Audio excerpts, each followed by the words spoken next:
Let me just make sure we get live on Twitch and on YouTube, and then we can get this party started.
Hello, hello, hello. Good morning. Good morning. Oh my God. Why am I still doing that? I can't help it. It's just, I spend like 5 hours alone reading and clipping news. And so to me, it just feels like I'm in a time warp until I see you all. This is like my first interaction of the day. So maybe for me, it will always be morning. Like, I don't know. Let me just kind of. I'm so sick of Donald Trump. I just am so sick of this man. Oh. Hmm. Sorry, I'm just looking at this Fed thing. I mean, I just want to make sure I don't say something wrong. Yeah, Fed sees. I was just looking at Jerome Powell, who is, or he's live right now, I think. Jerome Powell's live. He's the chair of the Fed, and he left interest rates alone. Like they were supposed to cut them the last 2 times the Fed met, and they've held steady. But they might cut them. I mean, he's not ruling it out for the rest of the year. Basically, when you cut interest rates, that means you think inflation is under control, and that makes money cheaper to borrow, which fuels our economy. And he's basically left interest rates as they are. He did not cut them, which, I mean, that's what he said last time, so that makes sense. And then he's worried about inflation, obviously. Yeah. That's exactly what we thought. Thanks a lot, Donald Trump, for being a wacko and having no cognizant plan for anything. I'm sorry, other than whatever Putin tells you to do. I do think Trump has a plan. It's Putin's plan. That's what I think the plan is. Oh, my dad. Thanks for asking. So, yeah, my dad is sick. He has like influenza A, I think. So he doesn't have COVID. He has the flu. He's just very pale. It scares me when he looks that sick. He just won't admit he's sick, and it's very concerning. And like I said, so next Tuesday, I'll still be doing my lives. I'm planning on it. I might miss a day next week, but I'm on Tuesday. I'll miss Tuesday. On Tuesday, I'm flying to Denver. So I'm just trying to make sure that he's okay before I leave, because that would be, this is not, I worry about a lot, but this is my primary worry. So that's all. That's why sometimes I just have to take care of him, because he's not going to be around for much longer. So that, I have the rest of my life to not take care of someone. So may as well do it now. And he's my only parent with empathy. So you know what I mean? Oh, good times. Wait, what? Oh, awesome, Greg. Sorry, I was looking at Gregory sent me something. Faxes mod. Okay, what do I want to say? If you missed our live yesterday that Fax and I did in the morning, it was like 3 hours of just awesome stuff. You can watch the replay if you're bored one night, can't sleep, whatever. The replay's on YouTube. It was such a good live. Yeah, I don't know, just when my brain feels like it gets food, I could talk to Fax. Like, Fax was asking me, he's like, oh, how long can you talk? I was like, I would talk to you in a broom closet in the dark, like if no one was watching. It was so, yeah, it was really, really good. And like, you could still see, when I have a a really good conversation about things, I just get like super excited. And yeah, Fax and I are talking about virtual town halls and like what can we do just leading up to the midterms to make a difference. And like all these town halls have inspired us. So I think that will be the future, like some sort of like virtual. He wasn't feeling good today. Yeah, it's going around. I didn't know that. Yeah, so I did the live yesterday with Fax, and if anyone hasn't seen it, the live is on my YouTube. A Girl Has No Name. Definitely watch the replay. It was such a good time.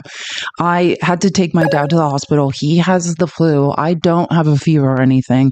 I took my own home test. I don't have it, but I literally slept. Like I took care of him for like probably 6 hours, went to bed at like I don't know, like 5, 6 p.m. and woke up at like 8 a.m. I don't know. So I think it's stress. I am feeling unbelievable. I don't know. I've like, sometimes I can't sleep and I have all this energy. Sometimes I'm just crashing. Like, I think we just need to take care of ourselves as best we can because the stress is just, I think that's what it is. It's eating away at us all. J-Man, are you on the roof? But J-Man's on his roof having deep thoughts about robots. Don't block J-Man. He's my favorite Republican roboticist. I don't debate on my lives, J-Man. I just talk about what's going on in the world. But it's good to see you here. This could really save you from yourself, and this could be just what you need. But anyways, yeah, I just think we all really need to try and take care of ourselves. Tap the screen. Let's get to 50K as fast as possible because I'm feeling it. Just my normal circadian rhythms are off. I have like extra anxiety. Like I'm going through these like periods of like cannot sleep at all. And then I don't know, just sleep. I never used to be able to sleep this long. It's scaring me. The brain blocks it after so long and you crash. Yeah, I know that is true, right? Because it's that or the mania, which 10 of 10 do not recommend. Okay, good stuff. We have so much stuff to talk about. I was going in a totally different direction. This is how it happens for me. And then I start getting passionate about things and I take a whole nother direction because Trump is awful. Oh, I guess we're doing this again. And I just want to say again, every single time I start a live, I uninstall and reinstall TikTok Studio to see if it works better because I'm always like, and I know it's not, I have the best specifications to run TikTok Studio on the like gaming laptop I bought. It's not me. TikTok Studio I just would like to stress, it's not me. I updated my routers. I have like the great internet. I've done everything I could to make sure it's not me. It's TikTok. No offense, TikTok. Don't do anything to me. Okay, wait, maybe one more drink of water. God, I hope I'm not getting sick. But yeah, so next Tuesday, I'm going to fly to Denver, which you guys can I'll probably need some emotional support through that. Like I said, I almost died like 5 years ago. Prior to that, when I was in advertising, I used to take 6 flights a month. I had to. Like, I didn't know I would wake up and have like call the front desk and be like, what city am I in? I would not remember where I was. And it was so normal for me to travel all the time. And then I got really sick, like was in the hospital for like months and then never traveled again. So I don't know. You're stuck on oh yeah, I know what you're saying. Hey, Dolphin. Daisy, well, don't save you. I know. I don't have any, but great idea. I totally agree. Too bad I don't have any of what seems to be helping Elmo all the time. On Fax's Live, like, I didn't realize not everyone knows that Elon's name is Elmo. Like, after 2 hours, they were like, who the hell is Elmo? I was like, oh, it's Elon. But yeah, I think I'm not sure when it's going to be, and maybe I can make a deal with Facts because it's maybe I'll do that while I'm in Denver and I can do lives earlier with Facts. I'll talk to him about that, so I'll let you know. But definitely, Facts and I are going to start doing more lives together for sure. I'm just going to do a brief report on this. I was reading over this. I don't know. I'm going to do more investigation on this, but this is something that just came out. Um, Trump had some weirdo on Maria Bartiromo's show. They're like basically taking $175 million from Penn, the University of Penn, over their non-compliance with Trump's revisions to Title IX, which I guess and I never know because I was talking about this on Monday. I believe it was Monday, like my personal issues, like as a Division I athlete, and kind of saying that I feel that the Republican Party is using women's sports and we need to protect women in sports as some sort of weird scapegoat to discriminate against the trans community. And that's why I refuse to participate in those conversations publicly, because I don't think that Republicans care about women. I don't think they protect women. I don't think they protect children. And it just annoys the absolute shit out of me that the only time I have ever heard conservatives say they want to protect women is so they could somehow discriminate against trans people. And to me, my true opinions on what is fairness in sports is completely separate from my absolute respect and support and undying support for the trans community. So until conservatives stop using it as like a battering ram to try and other them, I am not comfortable to have that conversation. But yeah, the reason I'm just reviewing that is because I don't want to get too deep into this, and I'll do more research on it tonight. It just came out, but the White House plans to pause $175 million for Penn over transgender policy. Yeah, they're calling out Leah Thomas, the swimmer. I don't know. That paper is more sophisticated now than computers. And I'm not even going to say the stuff I saw them say this morning on Fox because it's just too derogatory to trans women, and I just will not. I don't think it's healthy. But after I get a full scope of what it's about, because I have a feeling this doesn't even really have to do with that. You know what I mean? I think that's just always what conservatives put forward first. So people will be like, yeah, let's protect women, when really this is just more discrimination. But I'll look into it and get back to you. But that's super disturbing. But let's get into it because we have a destroyer. Oh, yeah. I was like, I said that on our last live, and I was like, wait, no, I didn't. I think I said it on Steve's live. Yeah, maybe I said it on Monday's show. That happened on Monday. There's a destroyer in the Gulf of Mexico. Yeah, just patrolling around, doing nothing. Like, please know they're doing nothing. Do you understand how immigrants crossed to America on rafts? What do they do? Just run over rafts and drown people? Cool. Okay. So you guys are doing absolutely nothing for sure. That's very expensive. We need to protect barn animals. I'm just reading a comment that was not coming out of my brain. I have a lot of weird thoughts. That was not one. Billy, don't say things and then make me arbitrarily repeat them. We'll get into that. We need to protect women from MAGA. That's the real truth. So miss me with someone's going to hit a volleyball too hard and hurt you. Do you understand women play co-ed volleyball? I just don't think people, it's just so ridiculous. Why don't you guys stop graping and essaying women, and then we could have we need to protect women from playing sports. I don't need to be protected from someone that's really good at sports. It's absolutely delusional and it's offensive to me. Ugh. Truly, my best times playing sports are when I'm the worst one on the team. That's what I like. If you never are challenged, you don't learn. You don't get any better. If you're an elite athlete, you should want to be surrounded by people you are better than.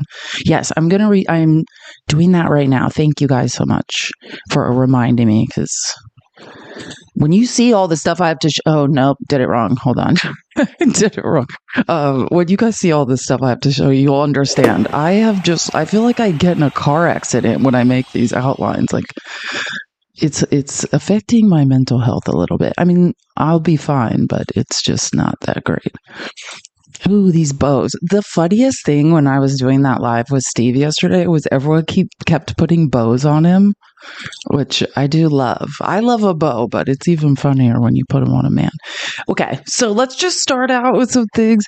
I played football with my brothers in my 20s. See, Ronnie knows, like, you want to play. I love playing sports against men. And, like, there are things in sports, like in the sport of volleyball, men cannot like all the technicality of volleyball men lack, right? Like I'm, and women are good at, and then men just use raw power, but it doesn't mean they're great. They make tons of errors. And in all sports, if you understand sports, which men are like, oh, we're into sports, you don't understand the mathematics of it clearly, because who wins sports? Whichever team makes fewer errors.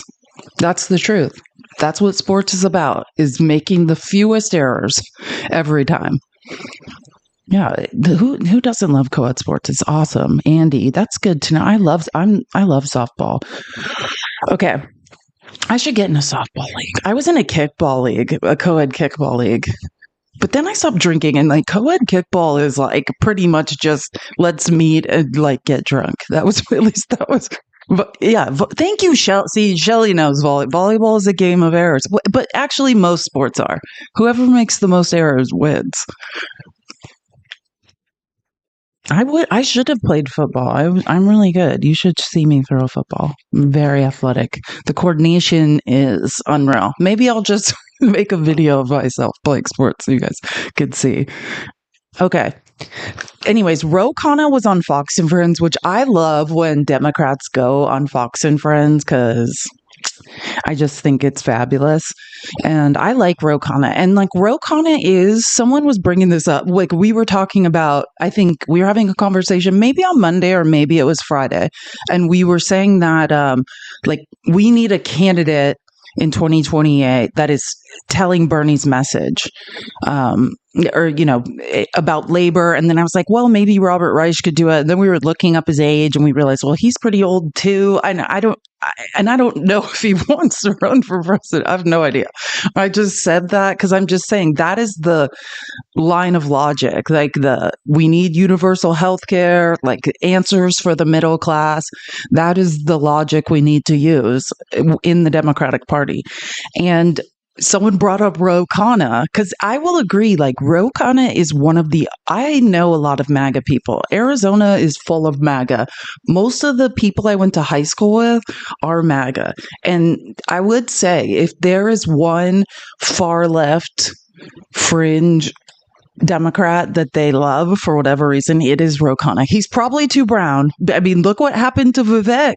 Vivek's like, I will lick Donald Trump's shoes. And then in the end, they were like, hey, this brown guy won't stop saying things we don't like. Like, in the end, you really can't like get away from your brownness. So I don't know how Ro Khanna will fare, but I love Ro Khanna. I think he's absolutely amazing.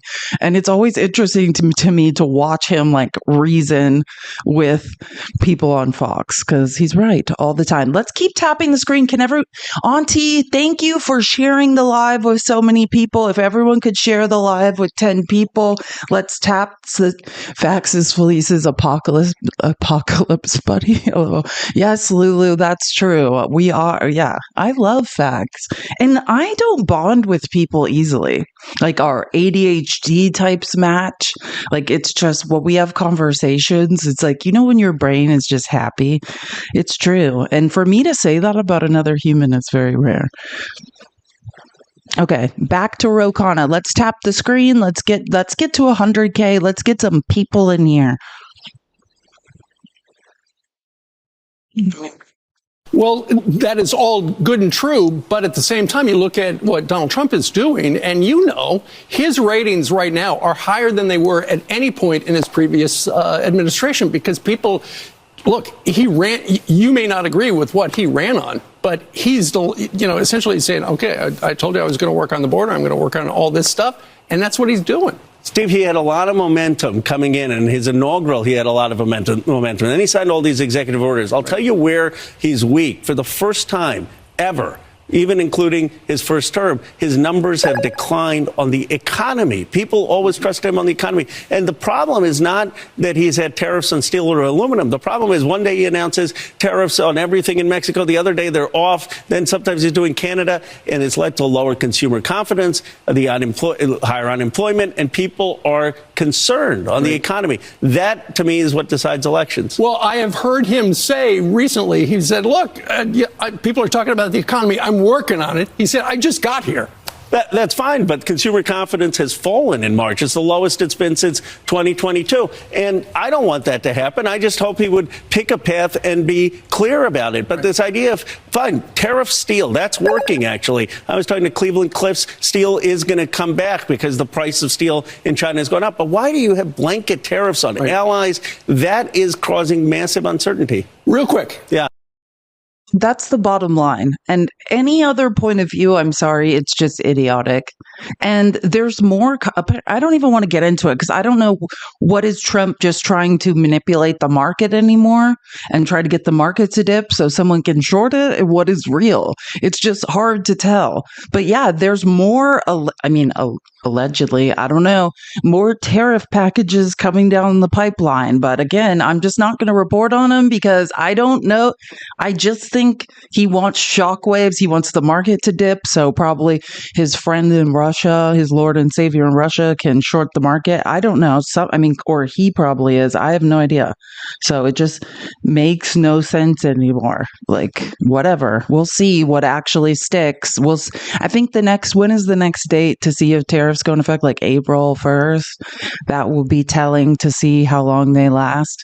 I mean, the only person that Trump is deferential to, the only person on this planet, in my mind, that Trump does exactly what they say is Vladimir. That's it. There's nobody else. Every single thing he wants from Trump, he gets. The rest of us can go F ourselves. So, forgive me if I don't know what's real, because it's absolutely, probably Vladimir's a better person to ask at this point than anyone else. He would know what the plan was, but I doubt he's going to tell us. I have a feeling it's the complete destruction of our society. Let me make sure. Please don't close presentation. Okay, good. So Joy Reid and this is at Joy Reid Official. She's on TikTok. Her show is getting canceled or has been canceled on MSNBC. So she's making a lot more content, which I highly recommend. I think most of us follow her already, but yeah, at Joy Reid Official. If you don't follow her, because I just love Joy Reid. She's a genius. Oopsies. Hold on, sorry. It's Mexico? muted. China's new gateway to the Americas? And that in Mexico? Wait, what? The mind-blowing story nobody's talking about. China's been quietly investing in Mexico's port of Manzanillo, creating what could become the new Silk Road of the Americas. And 99% of people have no idea this is happening. Here's where it gets wild. While everyone's caught up, China's making a bold move to bypass U.S.-controlled trade routes to the Americas. Ready for this? This new route could cut shipping times by up to 5 days compared to the Panama Canal. What? 5 whole days? Game over, Panama Canal. But wait, there's more. This megaport is Mexico's express lane to Asian markets. We're talking billions in investment, connecting them directly to the world's biggest economies. The plot twist? Mexico's about to unlock a golden opportunity, while the USA's watching their bestie team up with their biggest rival. And hidden in plain view, this massive shift is already reshaping the future. What do you think about this game-changing development? Comments below. Tag someone who needs to see this. No, what? Yeah, well, but they bought ports. BlackRock bought ports, right? That are on both sides of the Panama Canal. You have to understand how the locks work on the Panama Canal and how things move through it. But no, they didn't buy the Panama Canal. But that has nothing to do with this. What she's saying is that while Trump is screaming about the Panama Canal, right? Claudia Sheinbaum is making deals with China to basically be the ports. Right now, most of China's stuff comes to California ports. And now Trump is tariffing all those goods, or in theory is going to. Like, I mean, there's all these weird stipulations to get around it now, but it's going to start soon. And so they don't want their products coming into California anymore. And she's making deals so that all of China's products are going to come into Mexico. Possibly, at their smallest land bridge, yeah, would it probably be cheaper if Trump is going to try to cause more, increased shipping rates in the Panama Canal for certain countries or whatever his game is?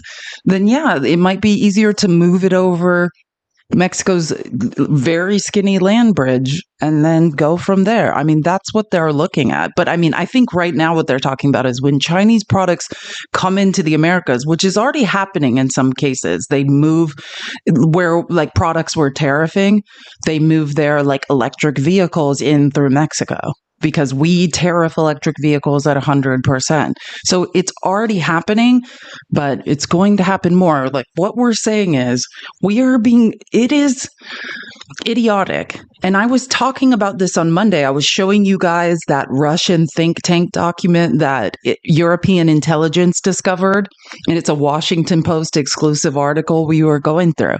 And it was Putin's plan. And the plan is they have no intention of a ceasefire with Ukraine. And they want to create all of these huge distractions in order to not have a ceasefire with Ukraine. One of the first lives Fax and I did together was like, the distraction is the point. That's what that document was basically saying. Like, create conflicts between the United States and China. Who's doing that right now for Vladimir? Trump. That's who. Create conflicts with these tariffs. Create conflicts with the European Union and the United States. The plan is laid out in these documents that not flood the zone. That is Steve Bannon's plan, and that has to do with the media. This is a trove of documents laying out Vladimir Putin's plans to destroy Ukraine while creating distractions around the world. And the person carrying out this plan to a T is Donald Trump. It's like a think tank in Russia, like equivalent to the Heritage Foundation in America. And every single point is what Trump is doing every single day. Saying, oh, here are these tariffs, attacking the European Union, attacking Canada, all of this stuff. I mean, it's absolutely ridiculous. But yeah, now I know at least where it came from. And no, it benefits us in no way. It only benefits Russia. Every time Trump sinks our markets, Russia's stock markets are doing well. Hi, Mama Mary. Good to see you.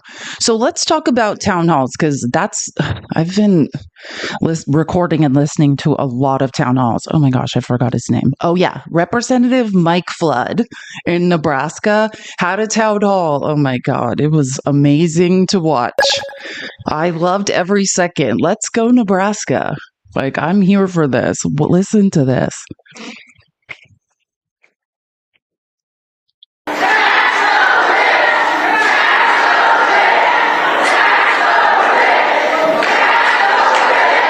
Okay, let's talk about this. So your proposal to solve this is to tax the rich.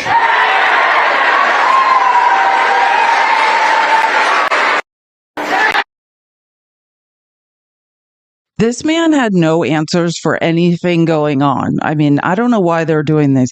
And actually, well, I'll get to it. I'll show you the clip of it. I don't need to say it. But people had some very, very intelligent questions at this town hall. I liked what was going on. So I'll just let you listen to this. But the amount of times these people were angrily yelling, tax the rich, was amazing. It was fascinating. They do think we're stupid. That's what I get every time we watch these town halls. They think we're dumb. I do want to thank you for actually doing a town hall, so thank you for that. The rest of it's probably not going to be so.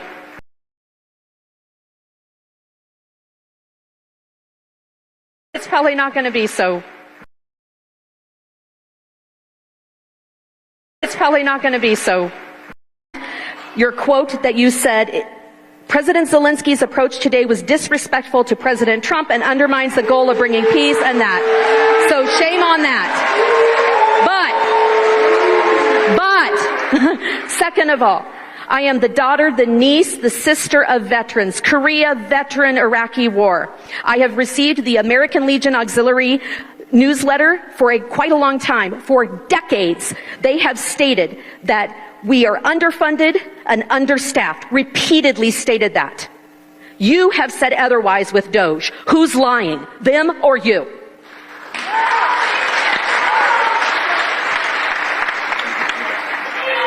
We owe our veterans the best possible care we can afford. I'm going to say it again. It's a promise we made. It's a promise we'll keep. And it is important not just to Republicans. It's important to Democrats. It's important to independents. Supporting our military and supporting our veterans is something that should unite us as Americans. And I will work as your member of Congress to address that. I do believe that that White House meeting was a disaster. And I believe that President Zelensky should have signed that agreement.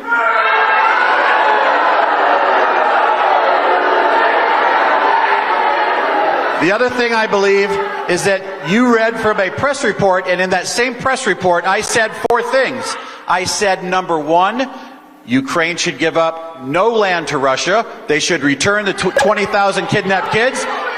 We should support NATO, and we should have better relations with Ukraine. That has been my position on Ukraine from the start.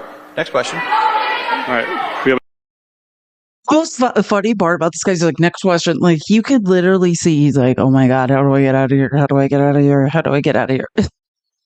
And actually, I'll wait till we get there. But okay, and I just want to say that. So you heard him say right there, if you were listening to the whole clip, he said, I don't think Ukraine should give up land to Russia. Well, that's good to hear. And he said, I want something to be done about the children that have been kidnapped from Ukraine.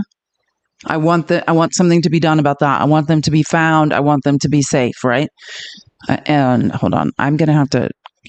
God, this is gonna make you sick. I can't help it though. We need to look. We need to know what's going on.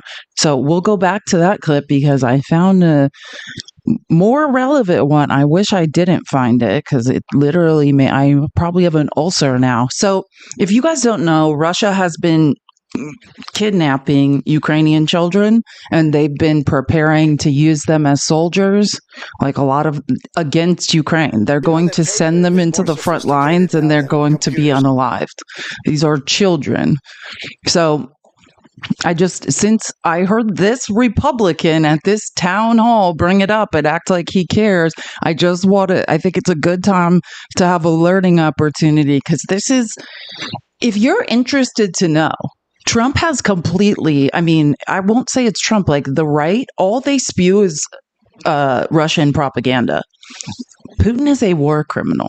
He has done egregious things. You can look it up. It's documented. Look up the International Criminal Court. Look up the investigations going on. That's what Trump has recently pulled us out of. We were part of these groups that were investigating the crimes. Yale University, and I reported on this on Monday, but I don't think I really expressed the severity of what Trump has done. I was kind of going through, here's all the things Trump has done because Putin asked him to, which is any investigations he's stopped. Well, this is, if you're interested, oopsies, sorry, I'm hiding the wrong things. If you're interested in what he's talking about when he's talking about the Ukrainian children that Putin has kidnapped and the program that was helping to find them, Representative Greg Landsman, is he in Michigan? I'm pretty sure he's in Michigan. If not, I'm sorry, and you guys can tell me where he's from. But yeah, he is trying, he's now sounding the alarm about this. Hi, Liz. I spoke with Congressman Greg Landsman, Democrat of Ohio, this morning. It was just before he sent his bipartisan letter, a letter he said is motivated because he's a father himself and was deeply troubled when he heard about this trove of evidence that may have been deleted. A U.S.-funded program tracking Ukrainian children abducted by Russia shut down. The Trump administration quietly terminated the initiative, and with it, a crucial database intended to track the children and to be used as evidence in war crimes investigations. A letter from a bipartisan group from Congress to Secretary of State Marco Rubio sounds the alarm. They write, "We have reason to believe the data from the repository has been permanently deleted, and ask Rubio, can you please update us as to the status of the data from the evidence repository?" Losing the data could mean that we lose the children. Democratic Congressman Greg Landsman from Ohio is leading the charge. If it was intentional, then that raises a lot of really serious questions. There's a lot of speculation, of course, and it is speculation that the Trump administration may have wanted this data either removed or erased as they're trying to improve their relationship with Putin.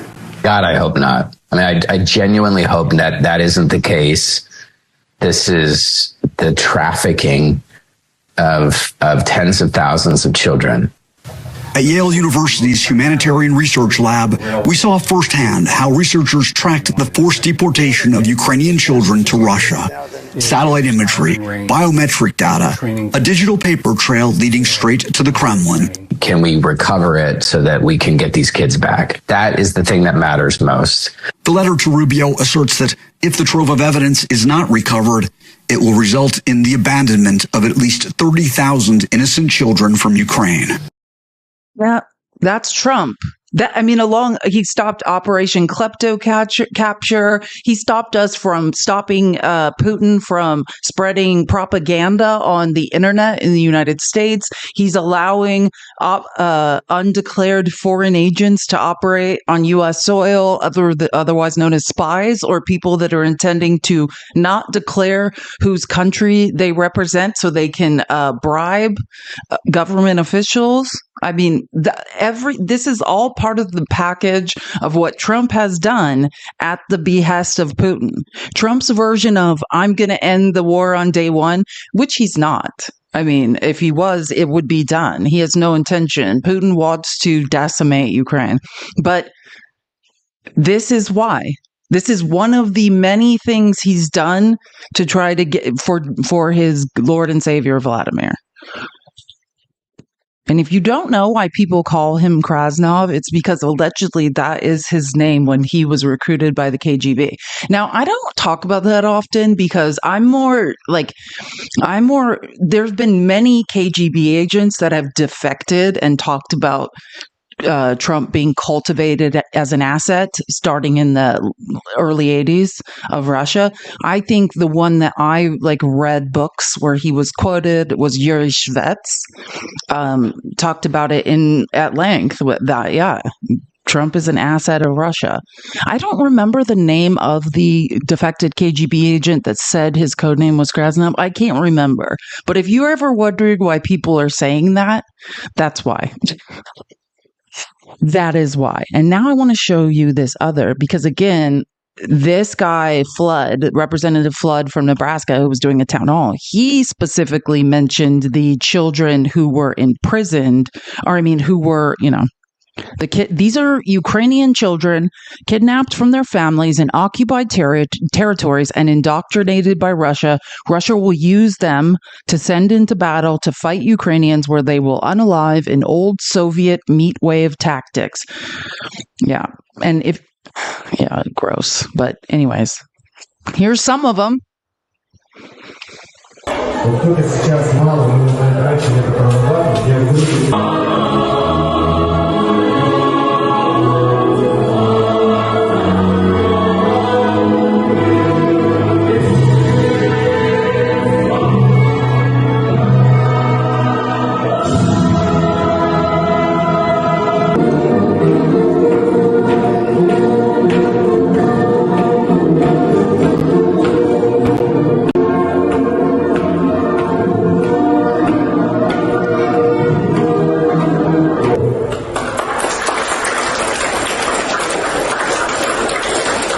Yeah, you can learn about the history of Russian war tactics, but this is a long held one, right? They don't just they take children, indoctrinate them, and then use them in war. I mean, that's Yeah, that's just something they've done a long time.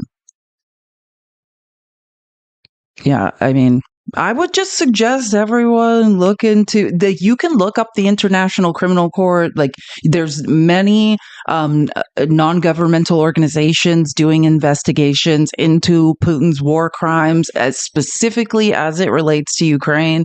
Like, this is Mark Kelly, my senator, Mark Kelly, and his brother, the other astronaut. They were just in Ukraine. They've talked about this in detail. So this is all very much happening. I don't know what to say.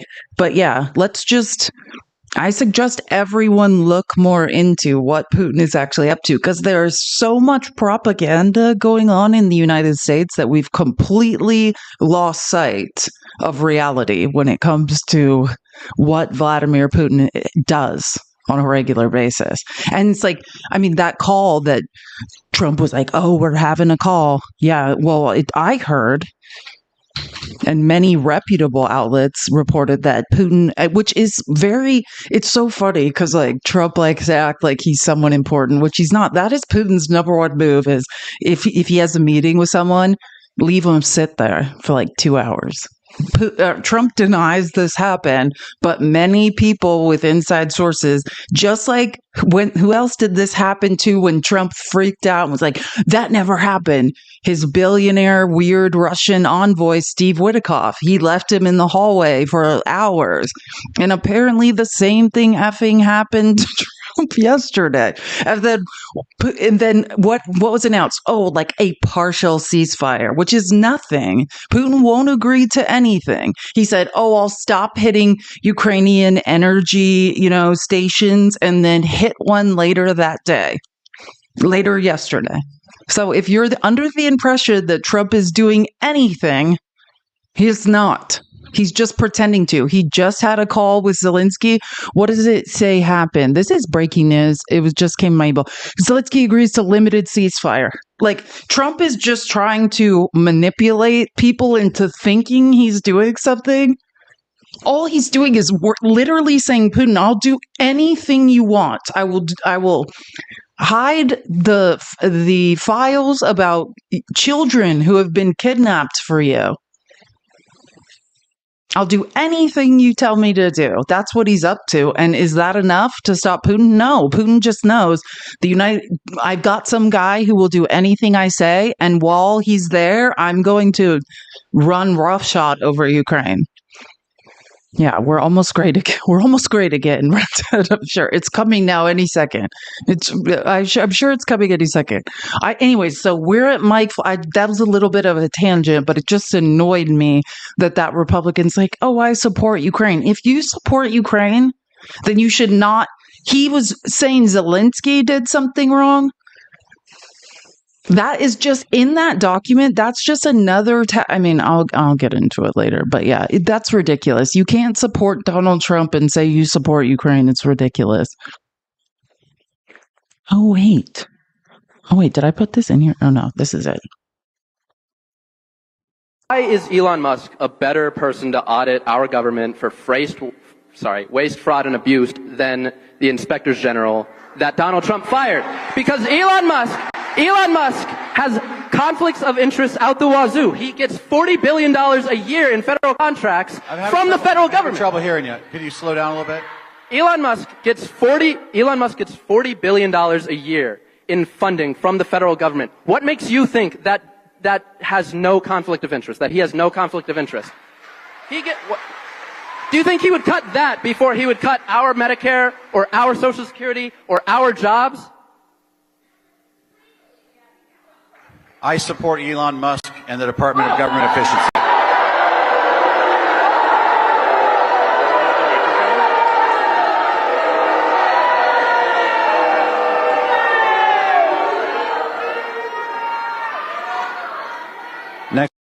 Next. He says next question. He keeps saying things like next question. You're a fucking loser.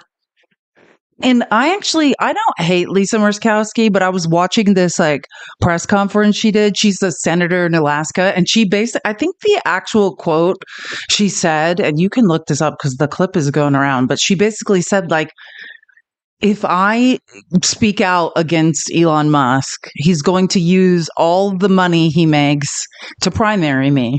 I mean, she basically said it, and she's one of the ones that has actually voted against, Trump more than anyone else. I mean, these people are cowards. They have no spine. It's like, I would rather lose this country. I'd rather lose democracy. I'd rather keep an authoritarian in power. I'd rather bring on the same thing that was brought on in 1930s Germany than me not be in Congress. Literally, than me lose my power. These people are power-hungry cowards that need to go. Like, that's what it is saying when you say that. But I'll be primaried. Yeah, you might lose your stupid power. So what? Then you can do something else. You've been in Congress. You'll still make six figures. What are you saying? The only thing that matters to conservatives is power. They don't want to lose it. Period.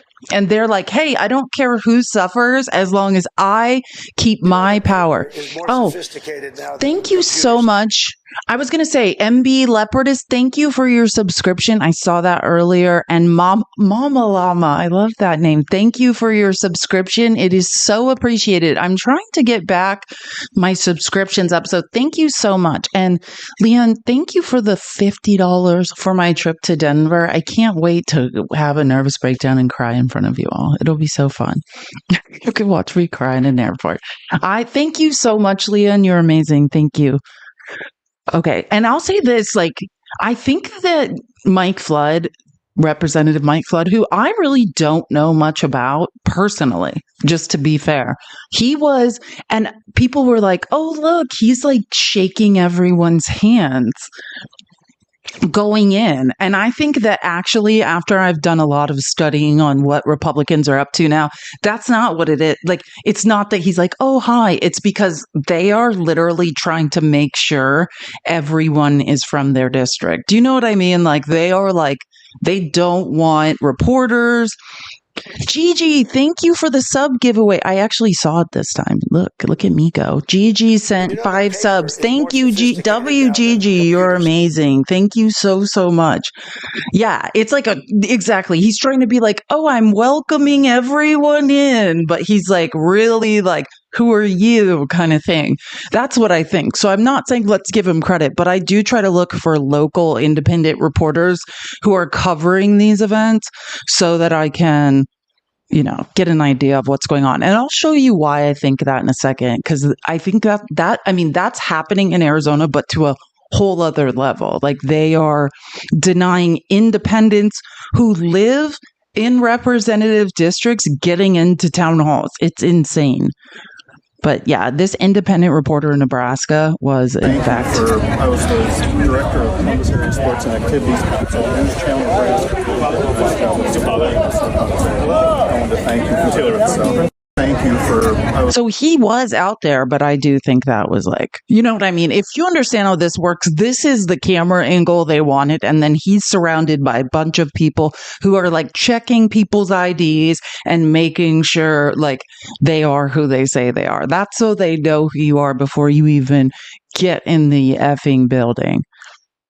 And so this is that reporter. Her name's Lisa Desjardins, which I do love, a French name relating to gardens. She said, hello from Columbus, Nebraska, and the Republican town hall this recess. I just asked, and I'll give this woman credit. I love her for it. I just asked 100+ people in line. I have names, and everyone is from Nebraska. All but 2 vote in the district. So I just, like a literal independent reporter, went down the line and asked every single person, where are you from? Do you vote in this district? Can you prove me? So that's like, I'm just letting everyone know, like, which again, it's pretty crazy to show up at a town hall. You're not in the district, but I'd also say, I don't really care if people are in a representative's districts. When you grow up in a state, like I grew up in Arizona, I'm a native born Phoenician. I have interests in so many different districts in Phoenix. Like, don't tell me where I have business interests or why I need to be somewhere. Like, I grew up here. I've lived in so many different districts, I cannot count. I need to be everywhere. Like, period. Oh, wait. Yeah. Okay. So I was thinking, is there a video about that? And then I'm trying to think, is this the good one? Yeah, this is a good one. Someone was asking questions, which I don't know. Like I said, I don't personally know Representative Mike Flood, but apparently he has a reason to care about cancer research. And that's why it makes this question all the more disturbing that this is his answer. Like, ugh. Fax is someone. Fax had a daughter who had cancer and had to deal with that. And Fax had a daughter who had cancer and had to deal with that. So for someone who intimately has dealt with cancer to then be weirdly flippant about cancer research and say things like, do you want a balanced budget or not? Is one of the more disturbing things. Yes, we do want a balanced budget. You know how we make Social Security and Medicare solvent? We raise the cap. We raise the cap above whatever it's at. It's like at 175 something now. We tax people up to, I don't know, 500,000 on Social Security. Then it's solvent for 20 years.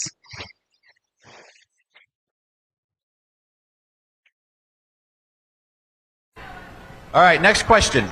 But I mean, I just want to make this point. So there are many ways to balance a budget. You can read Biden's budget. You could read Kamala's budget. There are ways to balance the budget, to pay off the debt, to pay down the debt without any of what Trump is up to right now, period. And as we know, well, people who have brains, for every dollar we invest into the National Institute of Health, $2.46 we get back. We get a return on investment from medical research. The question then would be, okay, what do we do with our return on investment? Where does it go? Now, that would be something I would like to talk about, but I know that when we put our tax dollars into medical research, we are getting a positive return. So if anything, we should spend more money on medical research. I'd just be curious to know what we're doing with that money. Hello. Thank you for coming. I appreciate that. It's my understanding that your wife had breast cancer and went through diagnosis, treatment, recovery, and is doing well. I appreciate that for you.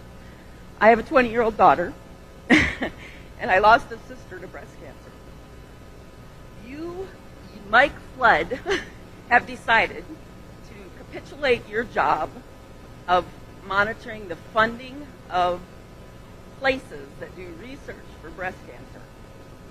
I don't see how you can stomach that you did that, because you are cutting the rug out from other.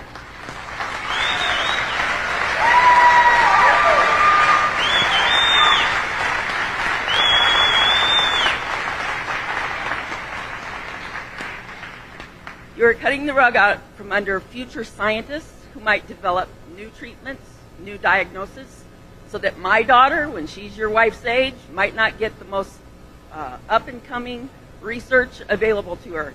You are disfunding NIH, Johns Hopkins, the National Science Foundation, and you can't put that on anybody but yourself and your GOP colleagues. I would like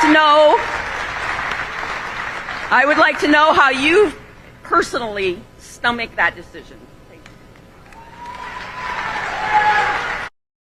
I would like to know how you personally stomach that decision is the best question I've ever heard. I would like to know how you are going to fall asleep at night, you weirdo. Like, great, absolute great question. Like, I think I'm getting an ulcer, like, from dealing with what's going on in America. I would love to know how this guy, his wife,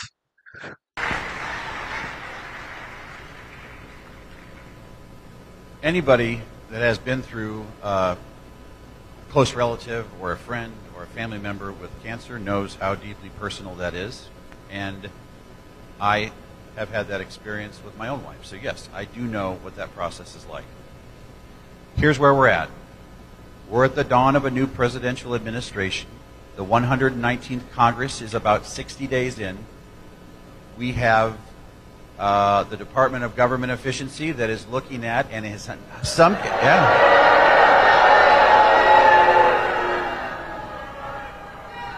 it is looking at the funding that's available for research, and in some cases that funding has either been identified or suspended or is on hold or has been terminated.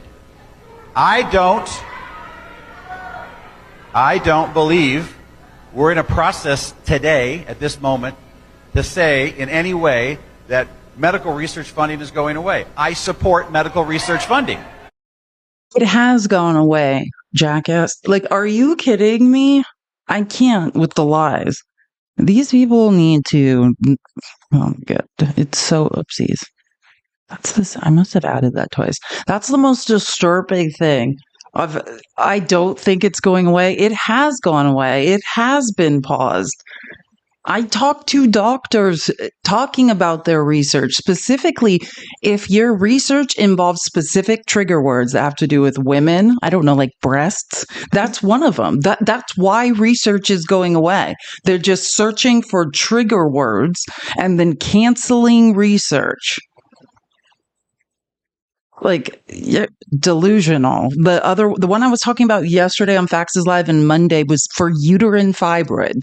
But Republicans want to force women to give birth. But one of the things that stop women from being able to effectively give birth and carry children is uterine fibroids. And they canceled uterine fibroid research. Like, please stop acting. And he knows that too. Like, let's not pretend he doesn't know.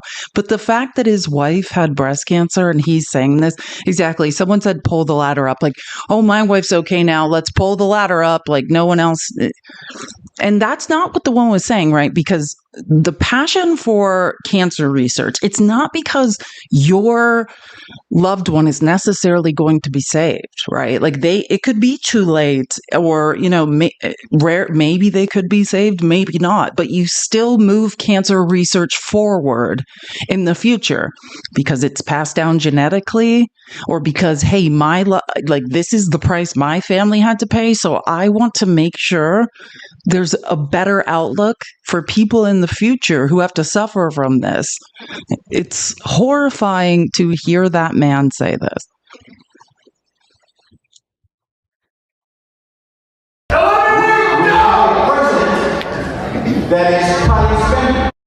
I should have said this. So The Hill, which is an independent publication, was covering this town hall. And this is their 2 minutes on it, which I thought was pretty good because they actually interviewed him after the fact, which...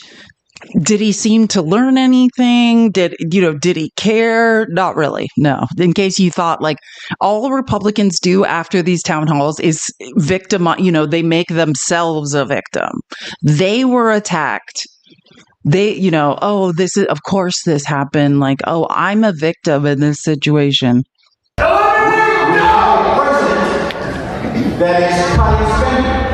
He's not. Looking to find efficiencies, and I support that effort.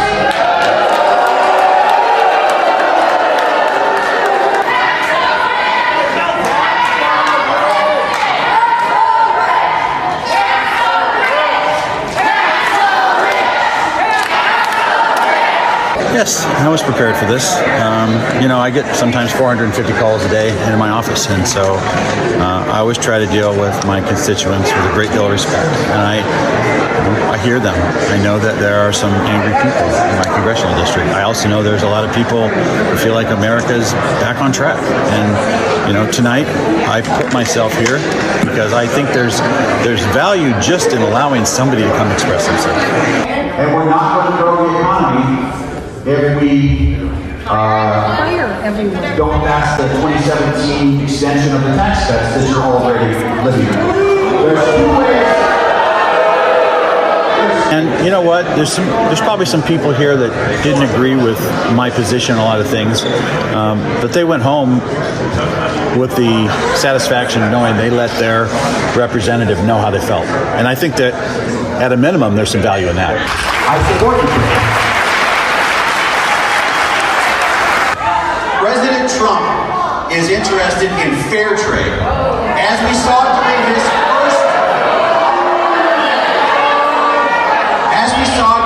first term, President Trump successfully used tariffs to rewrite. The only way this is going to work, folks, is if I get the opportunity to answer the question.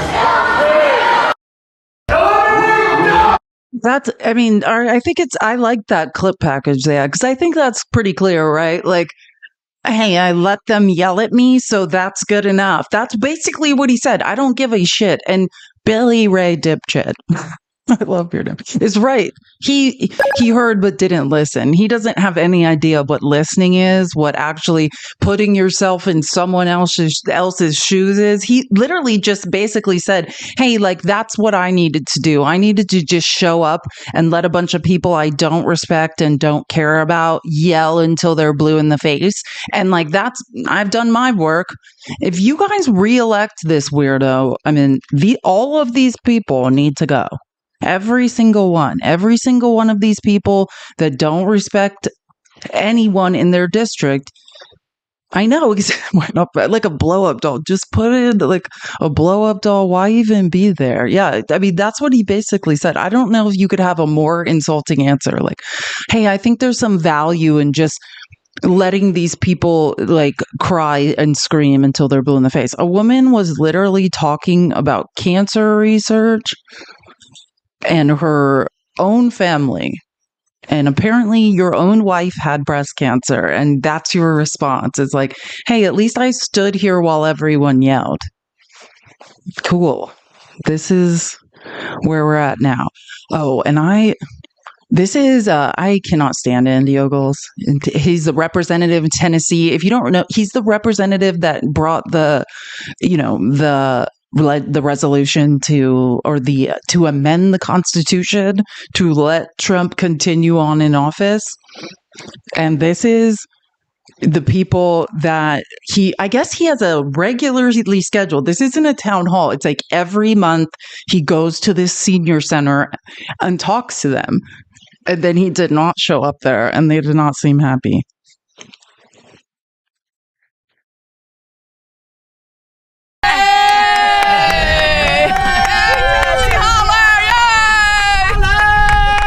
Ogles never shows up, even in Washington when I went with Moms Demand Action because my son was murdered by gun violence. He didn't show up in Washington, canceled on us that day. And I'm in his district. I'd like to know what he thinks about cutting everybody's Social Security and Medicare and how he can be behind that and what he's going to do to protect Tennesseans who rely on that for their livelihoods. No third term for Trump. Save our Social Security. Don't touch our Medicare and Medicaid. Social Security, it's not an entitlement. We paid into it all our lives. Lifelong Tennessean here, and we exist. People who do not like Trump, people who are liberal, people who believe in helping people and not throwing the marginalized, the poor, people of color, gay, queer. We exist in Tennessee. 35% of us vote for the Democrat in every presidential election. Lifelong Tennessean here. Don't tell us to get out of the state. Why don't you address us and let's talk? You passed your loyalty test to Donald Trump with putting in legislation for a third term. You passed the loyalty test trying to rename our airport.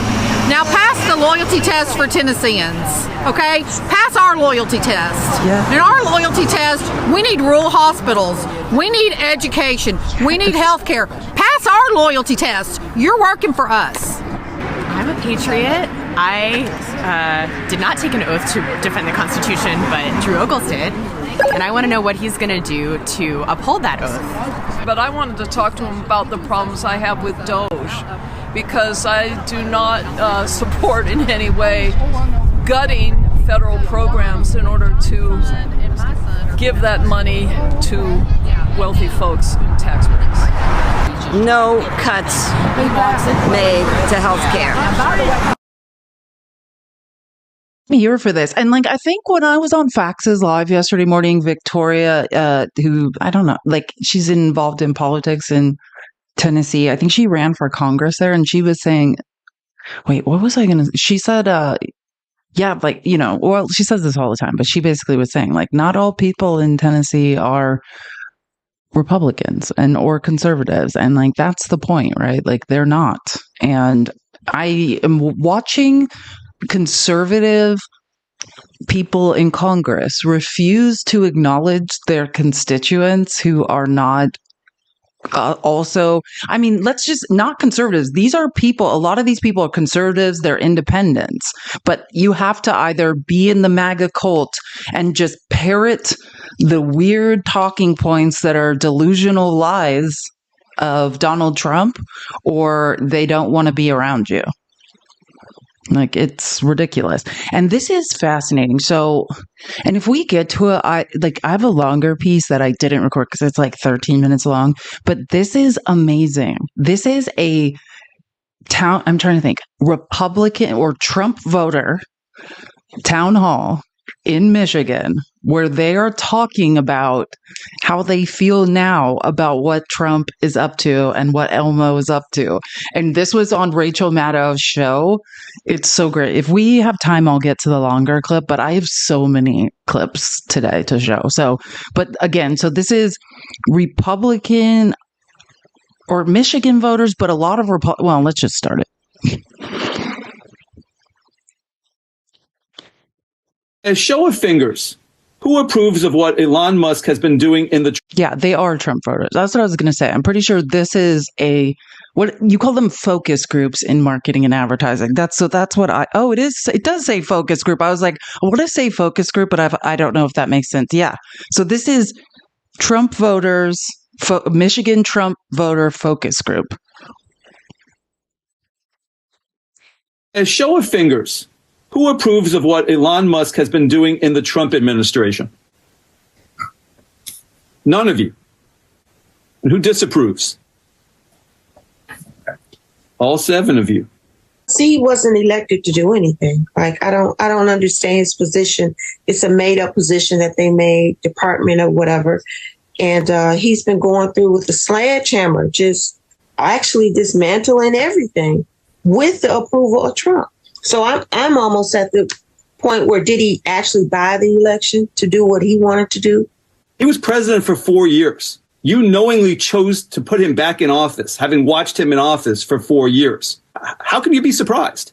I don't feel like he was this aggressive last time, because I don't think anyone would have voted for him if they expected to see what we're seeing now. I'm happy to hear this, but I'm also want to bang my head into a wall. Do you know what I'm saying? It's like, I have such mixed views. This is going to be my 3rd time hearing this. And it's like, I don't know if I want to smash my head into a wall or be like, thank God. Too little, too late. Yeah, it's just like it's like a tornado of motions inside me. It's like, I need to literally smash my head into a wall. Wait, I want to cry because I'm glad. Like, actually, these people are articulating thoughts that I think are correct. But it's like, why? I can't do it. Sorry. Okay, I'll start it. I'm going to move it back a little, but I just had to say that. Hey, whatever you're feeling, if you need to just punch a wall, that's how I feel. I have a million different thoughts when I listen to this. Office for 4 years. How can you be surprised? I don't feel like he was this aggressive last time, because I don't think anyone would have voted for him if they expected to see what we're seeing now. I don't understand the need to piss every other country off. Like Canada. Like we love Canada, don't we? Like, I just, my whole life, there's never been a problem with Canada. I thought he was going to change things with affordability and make things cheaper, but by putting these tariffs in and terrorizing the world, now things are just going to get more expensive. Everything I believed was going to happen, I think, is going to go the opposite direction. I feel like a lot of his actions have just been disruptive and creating chaos. He didn't come out and be real with us and say, hey, I'm going to cut hundreds of thousands of jobs, and you could possibly, your bills are going to go up. Like, that wasn't campaigned on. You voted for Trump in 2024, but you've been very critical of him so far in our conversation. Someone watching this might say, why did you vote for the guy? Sure. I think what he campaigned with and compared to what he's doing is pretty opposite. Yeah, I didn't see this coming. I didn't think he was going to take these points of views that he's taking. I thought that his first 100 days, like he talked about, would be so much better than they are. It's a little frightening too. He's so erratic and getting to the point where I'm almost scared to watch the news. I mean, it's a little bit frightening. He's acting like a dictator. He's basically letting, what he says goes, and he's not getting approval from the people, Congress. He's not taking the appropriate measures to put things in place. He thinks he's it. He's in charge. He's a king. He's a dictator. He's, running everything. Right now, we almost have to accept the fact that we're in a dictatorship, and there's nothing anybody can do to stop him. He has immunity from everything. So how are we to strip him from his powers? How can we put him in jail? Like, who's going to do it? I mean, should we just have a moment of silence? If you want to bash your head into a wall during this time, I'll just pause while you subject yourself to a head injury. I'm sorry. I thought that he literally said all of this stuff on the campaign trail. I really am pretty sure I heard him say, I'm going to be a dictator on day one. And then when I said, hey, that's pretty concerning, that people said, be quiet, you crazy person. Stop being dramatic. It's almost like he said everything very explicitly and wrote it all down. And then after that was like, oh, I don't know anything about that. I'm not going to do any of it. They're like, that's good enough for me. Oh, I mean, I guess we should just be happy now that this is happening. I don't know what to say though. When I watch these things, it's like I feel like I'm going to have an ulcer. Give it a couple more months. We're all going to have ulcers. That's what's coming. I don't think our bodies were meant to go through this amount of stress. Like, what are these people? They're just like, it's almost like no one could hold him accountable. Yeah, that's why we really didn't want him to be reelected. That's really what we were all concerned about. Thank you guys for stating the obvious after it's much, much too late. And I did not used to have heartburn. Like, I just want to be clear. I did not used to have heartburn. I literally have it now. I was not one of these people. I have heartburn. Like, I was like, I didn't even know what was happening to me when I first got it. So my dad's like, I think you have heartburn. I was like, oh, I'm dying. What's wrong with me? Like, I'm a Mexican. I was meant to eat spicy food. Like, this doesn't happen to me. And I don't know what this woman's name is. So if you're from Oklahoma City and you remember her name, you can remind me. But what I remember this woman from is she on Bravo, she had a reality show, and like her and this other white lady, she's like a famous like interior designer in Oklahoma City, pretty affluent. And then she has this friend, and all I remember is her friend's name is like Pumps, and she like would smoke with like a latex glove on her hand or something. And like the show was hilarious, but they're very smart, okay, someone knows who I'm talking about. Thank you, always 11. Like, because if you know what I'm talking about, great show. Like, and it wasn't like it, I don't think it had like a second season, but they've become super politically active. They have a really popular podcast. It's super dark sarcasm, very smart. Like, it's hilarious. And this is just, and she's like they are on like Ben Meiselas, like Midas Touch all the time talking. So I saw that she made, and if you're wondering who posted this is not her TikTok account. This is Convict DJT. Like, that is the TikTok account that reposted this, but I don't think that's her account. I think someone just reposted one of her like Substack or TikTok videos. Yeah, she's hilarious. I don't remember what her name is. That's what I'm saying. I remember this. Her best friend's name is Pumps, and she, like, hilarious. Like, they still do a podcast together. They talk about politics. They're on Midas Touch a lot, but I'm just trying to like get people to remember what I'm talking about. They're from Oklahoma City, but I thought she like made a great video talking about Elmo and Trump. Because I do think that's the point. Oh yeah, but this is the TikTok account that posted it. But like I said, I just think they're reposting her video. I don't think Angie Sullivan. Thank you, Angie Sullivan. Thank you, and Jennifer Welch. Yes, Angie Sullivan and Jennifer Welch. God, I only know. There we go. Great show too.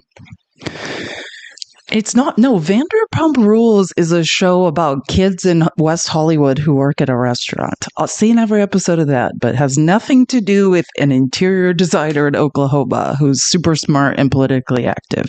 But yeah, I just think someone's reposting the video. I just wanted to see if anyone remembered this show because it's really good. Like, I just like people who are smart. She's super smart.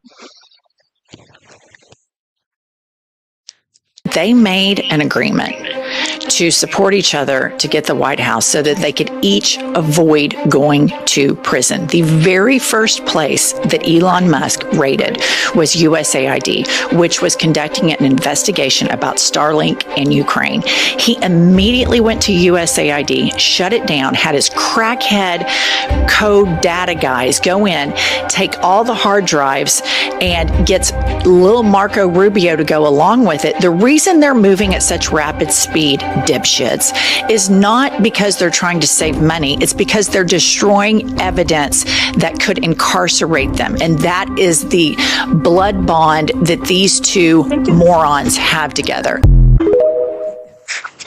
I love her. I could listen to her say things like that. And I think that's very much true. Like, Elmo came to and said, I have a lot of money. I'm being investigated. You know, like, you're being investigated. I'm going to go in. I'm going to get rid of all this of my investigations. I'll make sure to destroy the evidence of your investigations. I mean, I completely agree. Like, basically, Elmo's like, hey, I have money and I'll get you elected. If you help me, help you, help me. I think that's the most accurate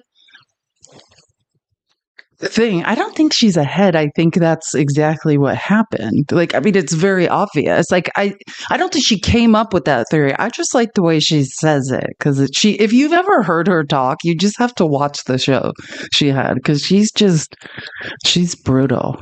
Like, she's a true alpha. Like, that woman is like. Oh, and this is, okay, wait, I'm trying to remember what town hall this is. Is this the same town hall? Wait, hold on. I just want to remember because I don't remember. Okay, I think this is another, oh yeah, this is truly, never mind. I should have remembered this. This is a town hall in Scottsdale, Arizona. I don't live in Scottsdale. That's where the rich people live. I just used to work there. But, Senator Mark Kelly and Senator Ruben Gallego had a town hall. There's not many clips of it. Like, even on the news, there weren't clips of it. But I think, like, this is one of the best moments because even Mark Kelly, like, talked about this later. Like, you could tell it stuck with him, which I think most people feel this way, right? It's just like a resident saying, like, hey, they're burning down the house and people are still inside of it, you know? And, like, you know, my kid is still inside of it. And I don't know, it just stuck with me and resonated with me. And then I saw this clip and then Mark Kelly made a video about it, which I thought was cool because it's like, that is the most important piece. I think this is how people feel. Scottsdale, exactly, Joanna, exactly. But I mean, I think they were in South Scottsdale in defense where the poor people in Scottsdale live. So, but you know what I mean? They weren't like in the North. But in any case, I think the point is just this is how people feel. Even if it's Democrats holding a town hall, people are like, what can you do to stop this? Like, what is the plan? And that's the truth. But what my takeaway is from this is that, yeah, like, do not look to Congress to save us. We have to think about what are we willing to do, right? If you have dependents, if you have children and you need to take care of them, I understand. I'm more willing to be at protests or to, whatever it is. But that's what we need to think of. Like, how can we make noise? How can we put pressure on the government to stop? Because I don't think, and believe me, coming up is a whole section on Charles Schumer. Don't worry. We're going to discuss what the problem is in the Senate. Charles Schumer went on a press tour yesterday, which was, oh my God, a train wreck. So we will be getting to that as well. Well, I have faith in some Democrats. But I do think what we need to do, what we need is an overhaul of understanding or a move towards progressive ideals, right? And we'll get to there, but I think if you're in charge of the Senate, you can't be scared to stand up to Donald Trump. But yeah, so I thought this was a good example. So again, this is a town hall from the 2 Arizona senators that are Democrats. Would you mind telling your colleagues in Washington that when they're burning down this house, there's people still inside? My kid is inside. Democratic Senators Ruben Gallego and Mark Kelly held a town hall in Scottsdale, Arizona, to highlight how the Republican budget being advanced in Congress could slash Medicaid. But many in the audience were not satisfied with the senators' answers. I feel like we need leaders here. We can do better, and we should do better. We owe it to every Arizonan. We owe it to the veterans. I think this is our attempt really to kind of start the movement. I want to know. I think as a parent, at any time when you feel that you can't protect the kid, you want a game plan. Like, what is the plan? They've shown us over and over and over again. They don't care. They don't care if people die. They don't care if people suffer. We want you to be straight with us. How do we go to the next level to fight this if that's the case? Get out in public and have your voice heard by making phone calls and sending emails. They really matter. When the phone system shuts down in the U.S. Senate office buildings because so many people in the country are pissed off, everybody knows that. I just want to know what the Democrats' strategy is going forward. Do you feel like there is a strategy? Honestly, no. I feel like I've met that guy before. I feel like I've seen that guy, at political events. I was thinking that. Yeah, I think this is, the frustration is palpable. But that is what we have to look at is a top-down. First, we'll get to Chuck Schumer because I just think what I saw yesterday just confirmed what I thought. If he continues gaslighting and saying things that make no sense, he needs to get the out. He can't. I'm not saying if New York wants to elect whoever they want to elect, that's up to them. I can't do anything about who New York elects as a senator. He should not be in charge of anything, though, in the Senate. He should not be whipping votes. He should not be in a position of power doing what he's doing. But again, I don't have a vote in New York. So if they elect him again, I don't think they should. I think he's a disgrace. But that's just we'll get to Chuck Schumer in a second. But I think that's fair. Hey, what is the plan? But I think this is my opinion now. I don't think we can wait for people in Congress to tell us, whatever their plan is, that will be the top-down strategy. Let's say that. But we need a bottom-up strategy. And then in theory, this is how it works in business. We meet in the middle. We can't wait. We will be the people affected long before these people. So whatever their strategy is their strategy. But the way we make change is we put pressure on these people. We put pressure on these people from the bottom up, right? We scream in the streets. We do. And I do agree. We need to shut down the government phone lines. We need to send millions of faxes through fax apps that they're required to read. We need to make their lives a living hell, like our lives are a living hell full of anxiety and absolute insomnia. Like, let's make these people's lives hell. But I did think it was nice that Mark Kelly, our Senate astronaut, did make a video, like, specifically because those words haunt me, right? Like, the house is burning down, my kid's still inside of it. Like, I think that's the best analogy that I have heard. Like, that is what is happening. People's children are inside of the house while it burns down. And something needs to be done. And at least Mark Kelly had, like, it stuck with him and he made a video about it. Hey, Ruben Gallego and I did a town hall earlier today for folks on Medicaid. This administration is currently planning on cutting funding for Medicaid that could cost maybe up to 750,000 Arizonans their health care coverage. It's really a bad plan, especially when you consider why they're doing this. They're basically doing this to create some budgetary room so they can give a big tax cut to billionaires and folks who are really, really rich. I met a couple individuals today, a couple who have a few children that they adopted, and one of the children had a lot of healthcare needs. And part of the deal, I guess you would say, when you adopt out of foster care is that the healthcare expenses of those kids would be covered under Medicaid. And they are really, really worried that their Medicaid coverage for their child who needs healthcare coverage is going to go away. And that's what they're facing because of this administration. And they wanted me to share the message with my Republican colleagues that it's kind of like they're burning down the house with people still inside. That's how Joe and Kiana felt today when Ruben Gallego and I met with them. So this is a really challenging situation. It's not over yet. This fight isn't over. Ruben and I are going to be there fighting for Arizonans every single day.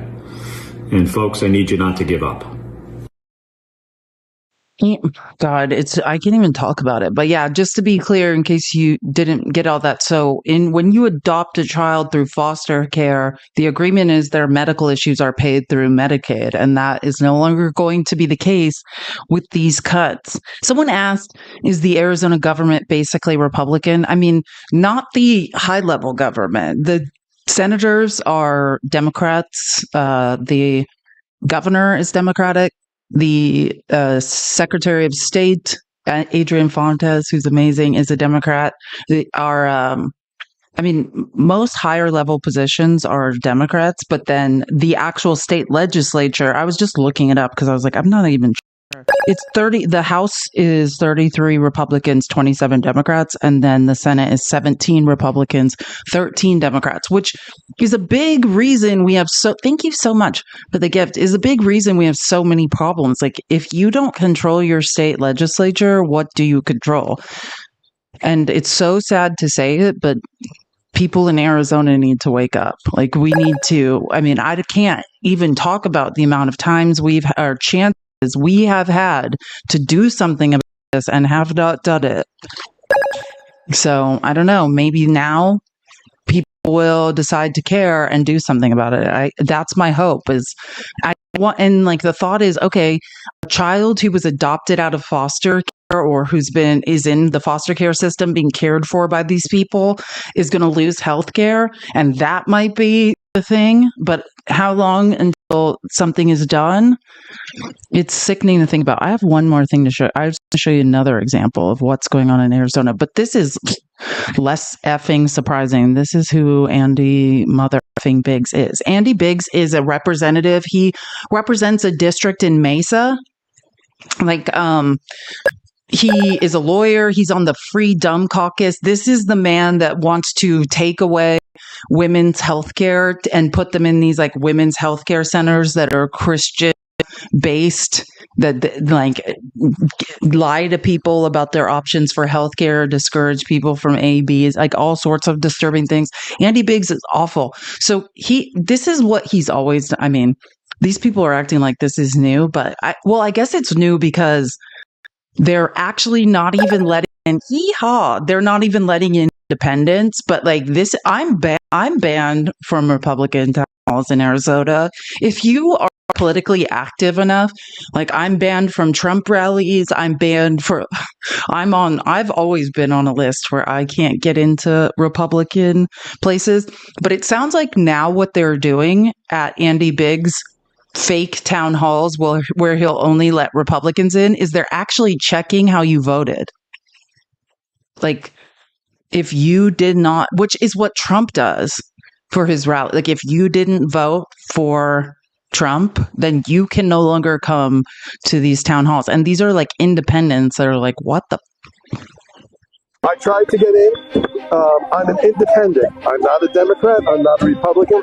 I've always been an independent. They wouldn't let me in. They looked up my record on how I voted, and based on that, they refused to let me in. This is not America. I did attempt to get in. They were looking me up on a computer screen. Their response when they found my name was, "Oh." Seriously. And then I was given the reasoning that this was a private event and that this is private property and they have paid for it. And so that they could... I mean, they can see the voter rolls. They can see how you vote. You don't think Republicans know who voted for who? They can see how you vote. This was at Andy Biggs. Yeah, Representative Andy Biggs, who, this is so like him. Like, he's a monster, literally. Like, I don't know how else to describe this man.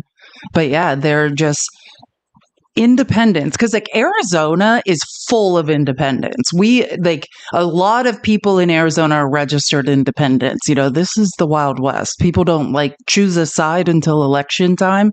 And they're basically saying, hey, I'm a registered independent. And they're looking up how I voted and saying I can't come in.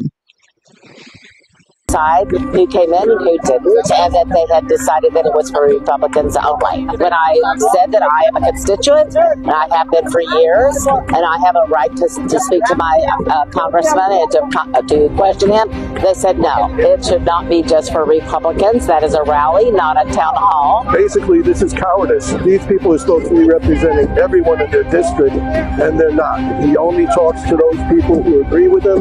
He doesn't talk to anybody who has a disagreement. This is not the way the United States is supposed to be run. He has never made himself available to anyone other than Republicans, from what I can tell. All of his town halls seem to be screened. We're not let in. We never are responded to whenever there's an email, any kind of phone call, for any kind of questions. I've never had that opportunity to speak to my own congressman. Well, why don't you guys get rid of Andy Biggs? Why is he always elected in a GD landslide? The Mesa mayor, who's literally like the de facto mayor of the Mormons in Arizona, campaigned for Kamala, was literally like, hey, as Mormons, we cannot morally support Donald Trump. I saw him speak live. He's actually, his name escapes me right now, but like, I mean, it wasn't like no one told them to stop this. So hopefully now, maybe you guys get it. Are you guys getting it now in Andy Biggs' district, that he doesn't give an F about any of you? You were born in Arizona? Awesome. Very few of us were. Oh, sorry. I was like, where? That's not. Sorry, I forgot. I found this. I need oopsies. Sorry. That's what these presentations look like. Let me go back to where we were, because I found that late after I'd already made the rest. Yeah, I just don't even know what to say anymore. It's so disturbing. So we'll move away from that and then go back to it. I'm like big on these town hall things, but one of the more disturbing things, I'm only laughing so I don't cry. It's like all of these people, and I'll get into the actual statistics, like the polling statistics and stuff. Like, America hates Elmo. If like the votes are in, people want this guy to go away. People don't want Trump to defy federal judicial orders. And this is literally what I see last night, which is The most disturbing interview, Elmo was on Hannity. I mean, it was basically Hannity giving Elmo a Andrew Jackson for like an hour. It was like these people, rich people, are so out of touch with what's going on in America. And so I think someone said this in the chat earlier. Like, I wonder about the future of our elections. Yeah, when I see the growing disdain in Republican districts for these people, all that echoes is in my mind is Donald Trump just saying, vote one more time and you'll never have to vote again. Like, that is, the Andrew Jackson. But that's what this is. Literally, I mean, everything but getting on his knees and blowing him is what was going on during this interview. And people are crying. All I hear is like, the house is burning down and like my foster kid is in it. Do something. And the richest man in the world who gets $8 million a day, $8 million a day in government contracts, was crying, saying he is the victim. In case anyone's wondering if Elmo has any empathy or gives a shit about anyone but himself, nope, he is the victim in all of this. Like, that's why I need you guys to watch this. I know it's going to be painful. I'll skip the first one because it's less important, but I just need to show you the juxtaposition of these two things. People are terrified about their family members not having the health care they need. And then we have Elmo crying. Well, first of all, lying, and then crying and saying he, in fact, is a victim. But let's just get this lie going, right? Because Elmo won't stop lying about these astronauts. Oh, whoopsies. Sorry. I'm only going to ask you one political question, just for clarification purposes only. I don't think this should really be a political night. I think this is, a moment where the country. Yeah, it's not a political night. It's just me giving you a Andrew Jackson. So, and after he says, I'm only going to ask you one political question, every question is political. So it's very confusing. It should celebrate the fact that you were able to rescue them, that it happened successfully in spite of the difficulty, the challenges, and the danger. But I just want to clarify on the issue of whether or not you had offered to send this rocket to space to rescue these astronauts sooner to Joe Biden and Kamala Harris. I heard somebody earlier today say, in fact, that didn't happen when I believe it did. No, we definitely offered to return the astronauts earlier. There's no question about that. The astronauts were only supposed to be there for 8 days, and they've been there for almost 10 months. So obviously that doesn't make any sense. SpaceX could have brought the astronauts back after a few months at most, and we made that offer to the Biden administration. It was rejected for political reasons, and that's just a fact. That's a pathological lie. I just want to be clear. That is 100%. You can fact check that wherever you want. That is, in fact, a literal pathological lie.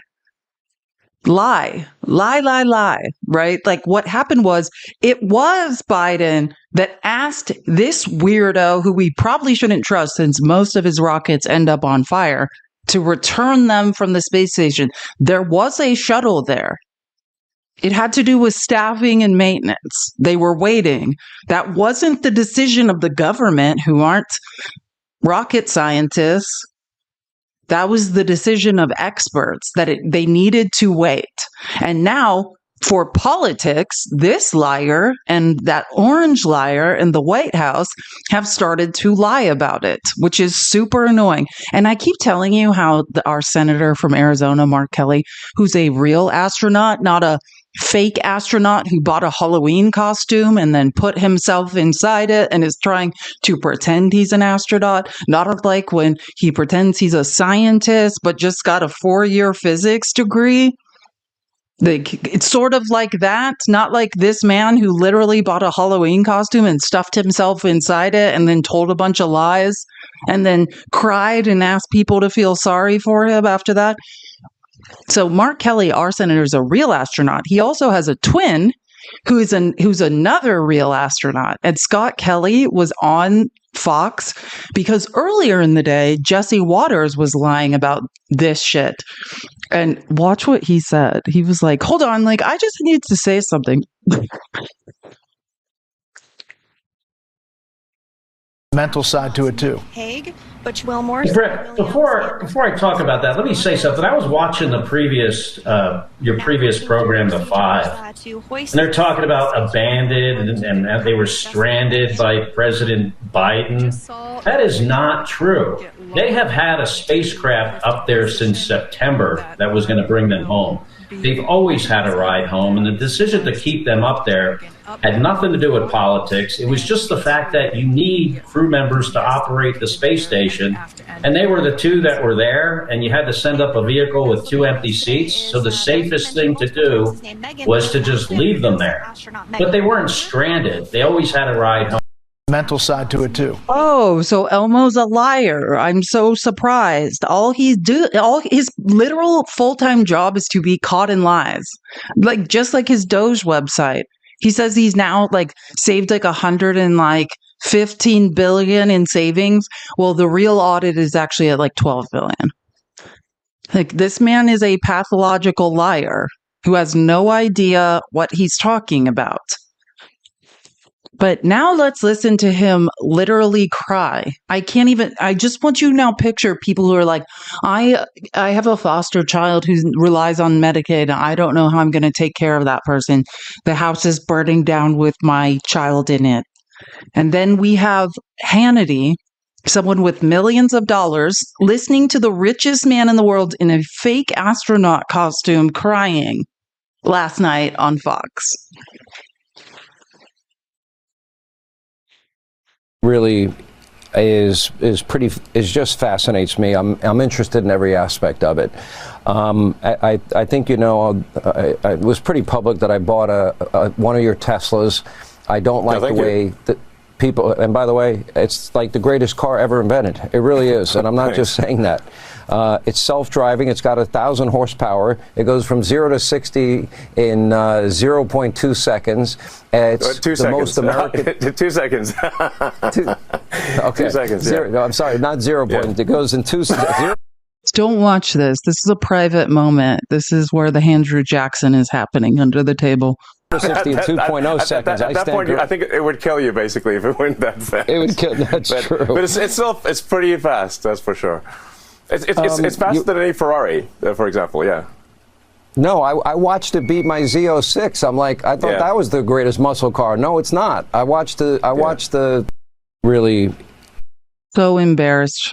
This is the $8 million a day of our tax dollars. You think that's how bad it is? No, it gets much worse. I just want to be clear. If you think that's what I wanted to show you, that was just the beginning. That's when he was, giving him a Andrew Jackson.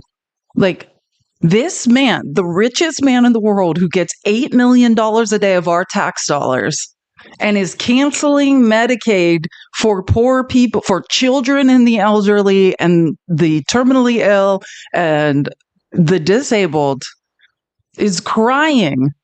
Thank you so much for the $5, Sarah, for the fake astronaut costume. It is it's giving Buzz Lightyear. You should walk around in a Buzz Lightyear with a fake plastic helmet on.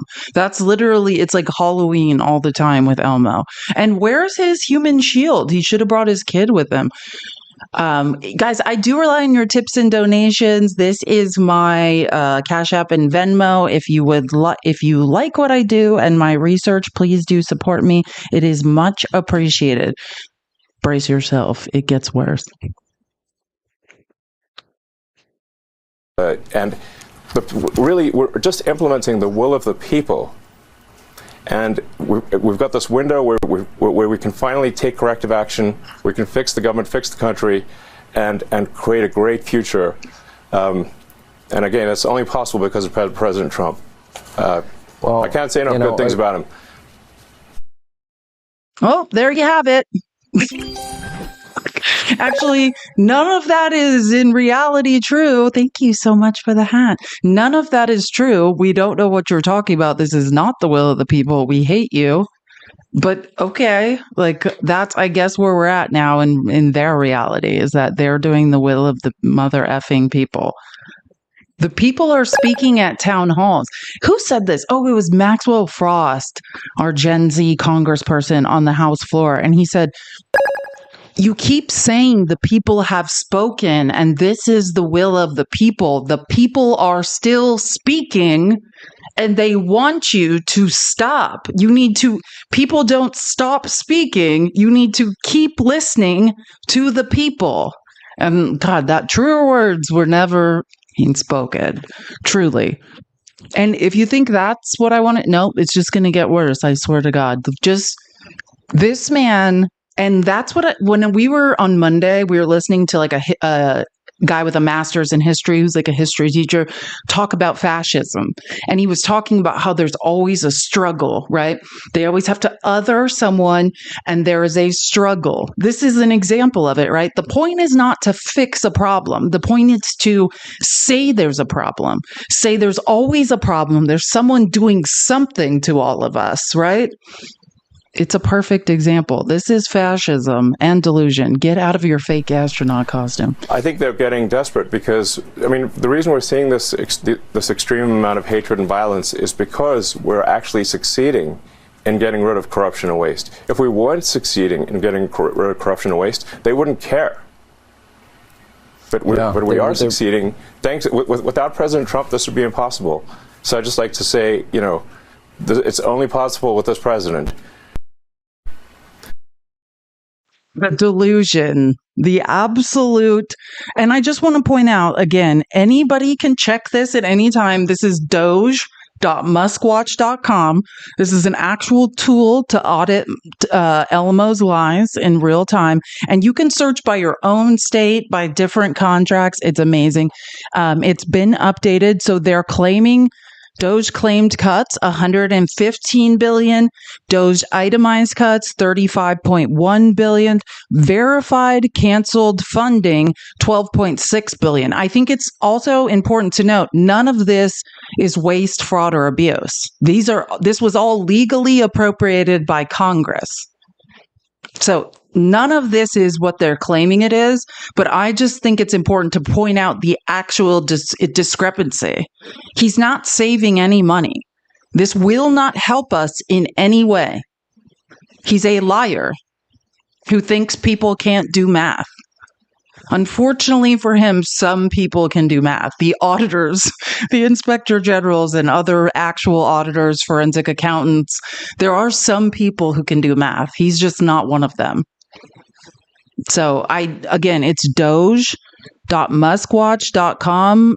10 of 10 recommend. Here, let me see if I can get it a little lower so you guys can see it. Doge.muskwatch.com. Recommend using it.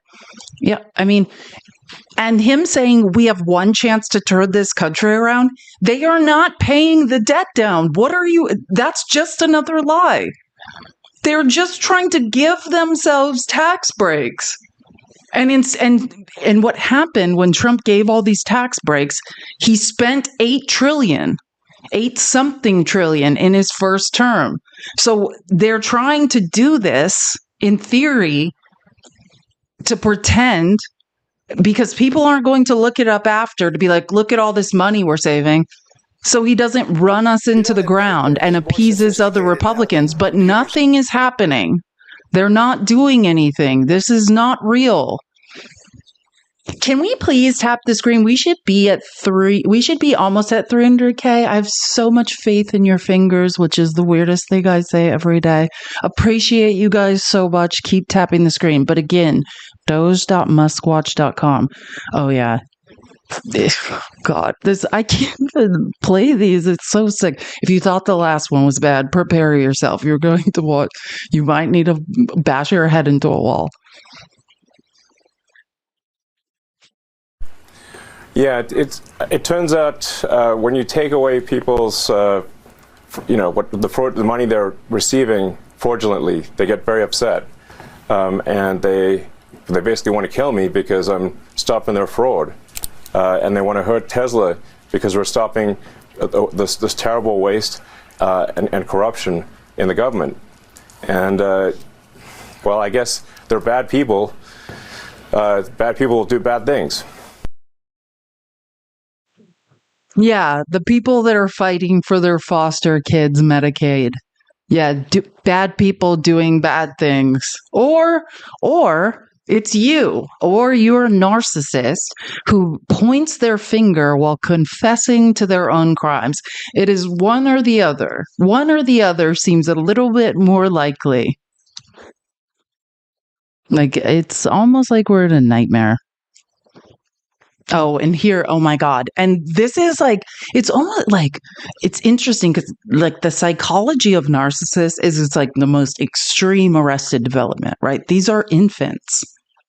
These are infants deep down inside. And it's fascinating because it's like, you know, a child who learned reverse psychology, but it's just like, how, I mean, I get it. Maybe he thinks, maybe this does resonate with MAGA. To me, it sounds like the dumbest infant I've ever been around trying to like make sense. It's like, what? Yeah, I mean, it's really come as quite a shock to me that there's this level of really hatred and violence from the left.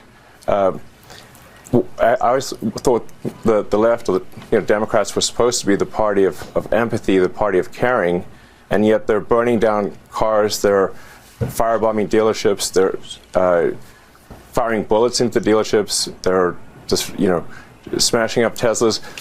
Tesla is a peaceful company. We've never done anything harmful. I've never done anything harmful. I've only done productive things. So I think we just have a deranged, there's some kind of mental illness thing going on here, because this doesn't make any sense.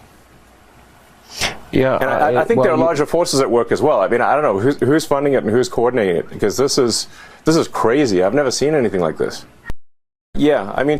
Yeah, that's what's happening. It's a mental illness thing. Yeah, somebody, I'm not going to say who, has a mental illness. I do think we all agree on that. There's a couple people with a mental illness who are then pointing their finger at us saying, you have a mental illness. Isn't that weird?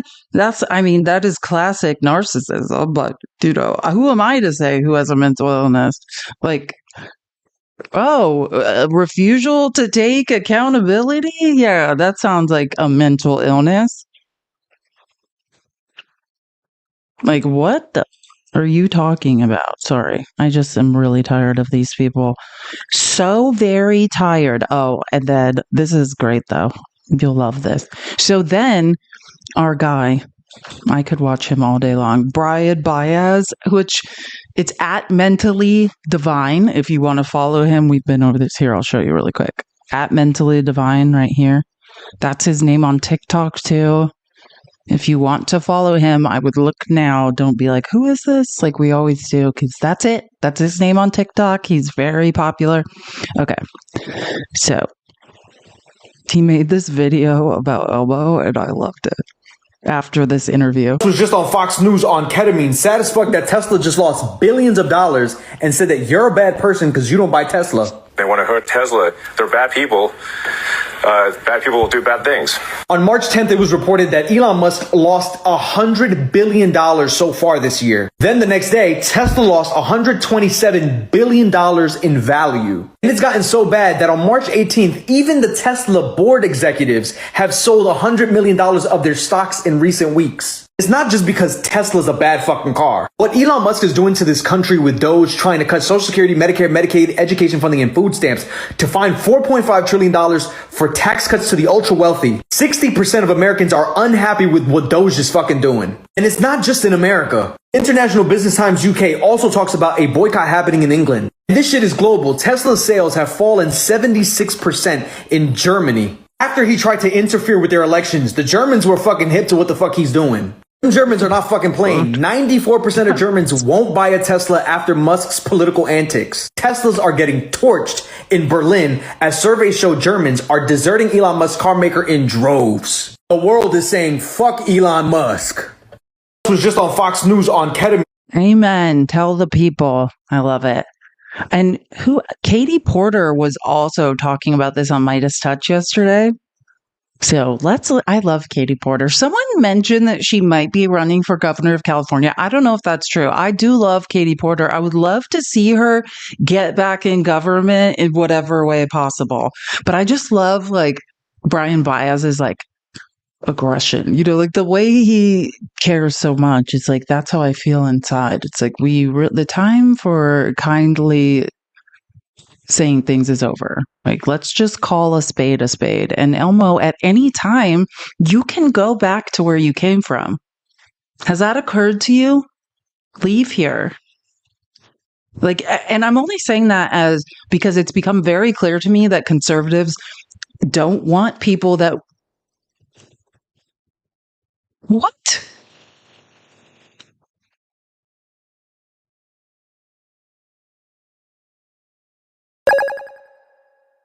Oh, shit. I feel like I need to possibly end my live. I have so many things. I think I'm going to restart my live. I need to restart my live.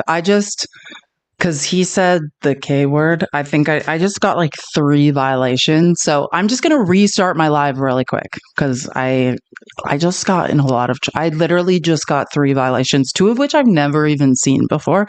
So I do not want, I really don't want my live banned for a week. So I'll just restart. Well, I'm going to pee and then I'm going to restart my live. So